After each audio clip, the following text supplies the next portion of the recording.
Hi everyone, welcome back.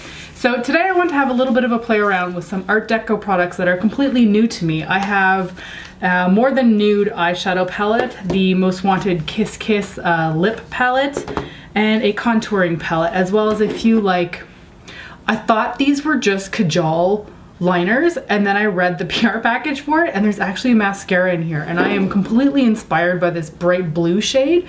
So I think I'm gonna do something with blue mascara and blue liner. So let's get right into it. I've already primed my lids, so I'm gonna start off with the More Than Nude eyeshadow palette. And this is, as you would expect, full of nude eyeshadows. So I'm first gonna go into Chiffon as a transition shade, and I'm gonna be using a Royal & Langnickel eyeshadow brush to put that through my crease. If you are unfamiliar with Art Deco, they are actually a brand out of Germany, and they are available at Shoppers Drug Mart here in Canada. Okay, I gotta say Chiffon is a barely there transition shade for me. It's there, but there's not a whole lot of color difference between my eyelid and this shade. All right, crease shade in place. I'm gonna be going into Silk with a MAC 239 brush, and I'm putting that all over my lid. This is a gray silver. Silver does tend to be gray, but there's not a lot of warm tones in it, so it doesn't have that kind of antique look. All right, I'm then gonna be going into Alluring with the same eyeshadow brush, and I'm gonna be putting that in my outer corner, but just a little bit because I wanna start working in that blue liner pretty soon. So I'm just putting a little bit here.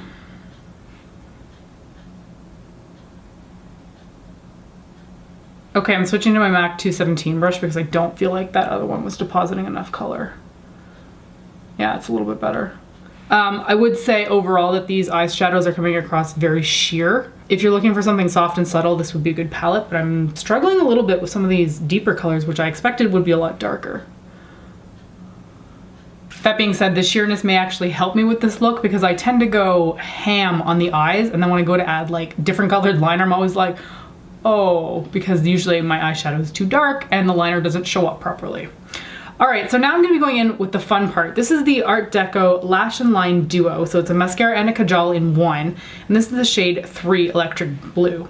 Now, kajals always scare the crap out of me because getting the cap off of these things, I feel like it's always gonna break. But let's hope it doesn't on application. So I'm gonna be taking the kajal and lining my lid, winging it out, and then I'm gonna use some of the shadows to make it softer. So I'm just gonna drag that along the lash line, and then flip it around and then drag the line back to get a bit of a wing. All right, with the line in place, I'm taking a pencil brush and I'm just gonna take that and drag it back towards my lid. I want to smudge that out so that it's just a soft wing. I'm dipping back into Alluring with the pencil brush, and I'm gonna use that to buff out the edge. And I'm just kind of connecting it up here, just so there's a bit of a smoother transition. So at this point, I've lost a lot of the blue, which I don't like, so I'm gonna go back in with the pencil and redraw closest to my lash line. I don't wanna get rid of that fade from the liner up, so I'm just gonna keep it really tight along my lash line. All right, so I like how it's smooth in there, but I actually wanna make the outside wing sharp, so I'm gonna take a Q-tip, this is dipped in Bioderma, and I'm just gonna drag until I get a sharp line. So I use the wet side first, and then I'll take the dry side and then pull it back across again. There we go, perfect. So now I get a sharp edge, but it's soft on the inside. And just repeat on the other side. This is what I'm always scared of with these kajal pencils. Ugh. And now it's more difficult to draw a line. By the way, if you ever find that your lid is too floppy, as I refer it, just put your finger here, pull back a little bit. Don't stretch it, just hold it back, and then you get a smooth line. I don't know if everybody has to deal with this, but I figure it's because I've got hooded lids. So this just really helps me stabilize my eyeball, my eyelid. All right, to finish up the eyes, I'm just gonna go into Tutu right here and put that on my brow bone with a MAC 275 brush. So I am really excited to use this mascara, but first I'm gonna curl my eyelashes because I'm not gonna be putting on false lashes today. This is so beautiful. I love this color. So I'm gonna leave my lower lash line bare and apply mascara to it as well because I really want this to stand out.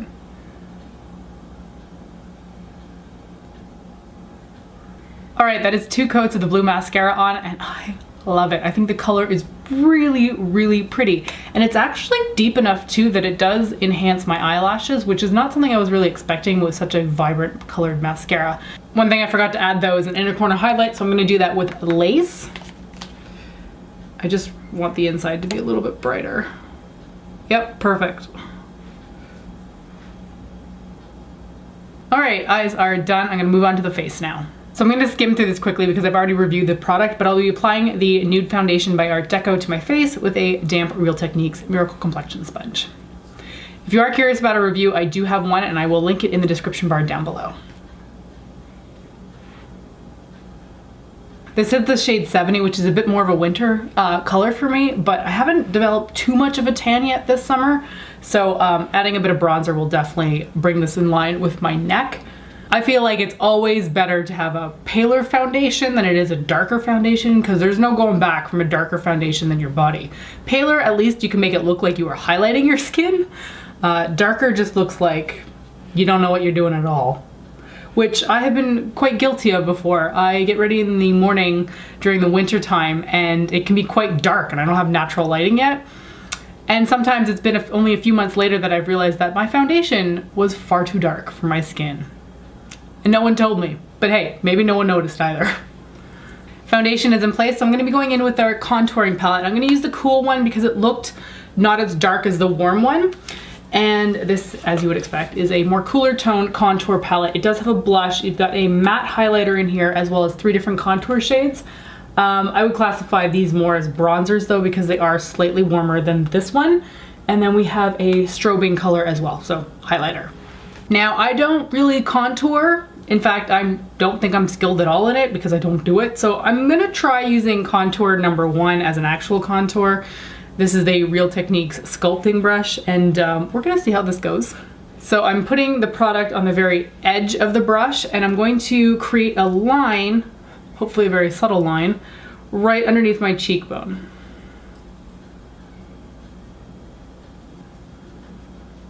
And for me, I'm just gonna draw this back and forth and pray that it blends.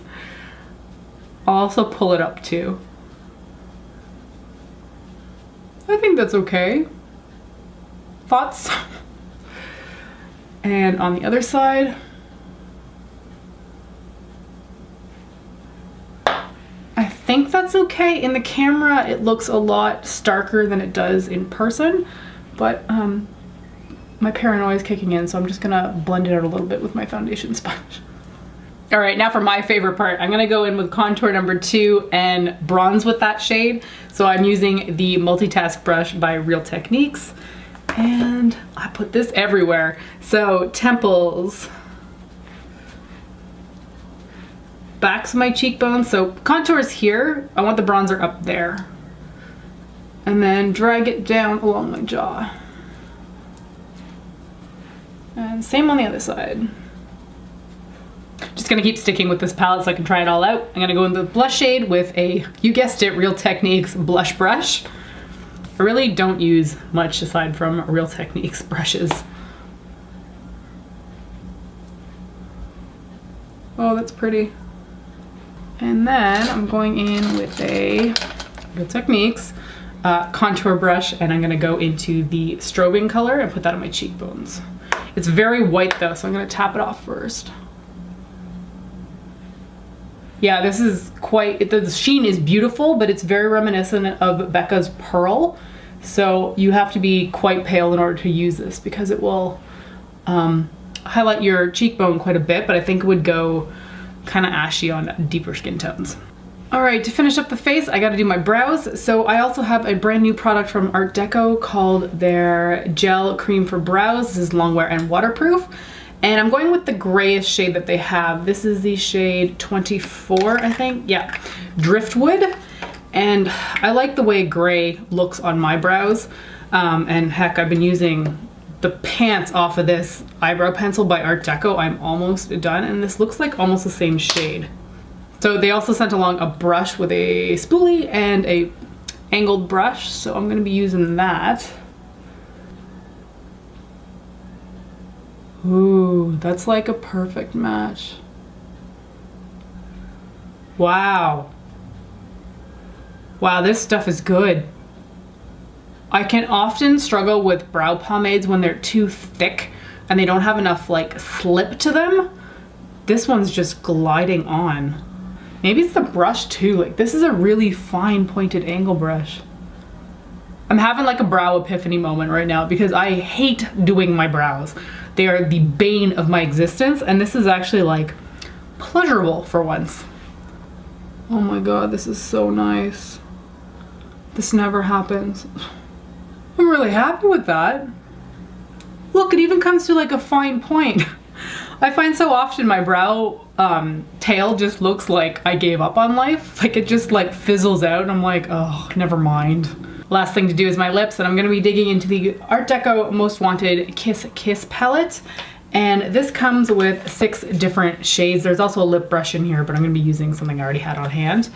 And I think I'm gonna go into the blush shade. I was originally thinking about using Smile, but I think it's a bit too pale, so blush it is. And that's a lip color on. It's got a bit of a slippery texture and a bit of a taste to it that I'm not a huge fan of. Very comfortable to wear though. It almost feels like a very pigmented gloss, but without being so goopy as a gloss can be. Now that I've gotten everything on my face, let's just recap on the products and I'll give you my thoughts on them. I think this Most Wanted More Than Nude eyeshadow palette is a bit of a bust for me. I don't feel like the colors I used are very pigmented. That being said, I didn't use all of them, so potentially there's more shades in here that would be more pigmented. Of the shadows I used, the look is fine, but it took some building up, and even then they didn't build up as much as I expected them to. So this one's a little bit of a pass for me based on the colors that I used. The contour palette surprised the heck out of me. I was not expecting to get a contour because I don't really know what I'm doing. I think the colors worked really, really well with this on my face. And I like that there's a variety of contour shades, so you're not forced to use just one. I think the blush was very nice, a little bit subtle, but this strobing powder, holy crap guys, like that's quite a bit of sheen happening. I like it, but that is very white, so be aware of that when you're purchasing it. Also have to say that they feel really soft and I feel like they blended out really nicely. I didn't get stuck with any kind of streaks that I couldn't deal with, so I'm really happy about that. Oops, almost forgot about the kajal and mascara. I have to say I'm not a fan of kajal liners. I think the premise of them is just not functional. Every single time I've used a kajal pencil by any brand, I have snapped off the tip. So I don't think that that's very effective as a product. It went on my eyes fine. I do like the color, but I would rather buy like a pencil liner in the same color and deal with it that way. As for the mascara, I freaking love the color. I can't believe how vibrant this is. It's so beautiful. And I like that it comes as a duo, so you've got like matching colors. The mascara is a natural bristle brush for those who are interested, and it is on the drier side of things. So if you like a dry formula, you will definitely like this mascara. I felt like it built up really nicely on my eyes. I'm not traditionally somebody who does more than one coat, but I was able to get 2 coats without it going too clumpy. So I really like that about this mascara. Now the absolute standout product from this entire video is definitely the brow gel cream and the pencil. These two are a match made in heaven. I have never used a brow pomade that's been as lovely as this one. And I don't know if that is the product itself or if it's in conjunction with this really fine tipped angle brush. I am in love with this thing. Now I'm somebody who hates doing my brows, so for me to be impressed with how easy this was to apply and how quickly it went on speaks volumes to how good these products are. So out of everything in this video, this is the #1 thing that I would recommend checking out. And the exact name for this is Gel Cream for Brows, and I have the shade 24. As for the lip palette, I don't understand lip palettes in general. I think they're just really inconvenient. No one is going to carry this around in their bag. It just doesn't make any sense. Maybe for a makeup artist this works, but I don't know. I'm not keen on this just because it's cumbersome. It's not something I would ever reach for. And for me, while the color is pretty and it went on my lips really nicely, I don't like the taste of it. Now, I'm somebody who's really sensitive to taste in lip products unless it's like vanilla. So maybe that doesn't matter to you and you'd want to check this out. But for me, this is just kind of a pass. All right, that's gonna be it for this video. Hopefully you've enjoyed hearing about all the new Art Deco products and enjoyed seeing how I put them on my face. Thank you so much for watching, and I'll talk to you next time. Bye.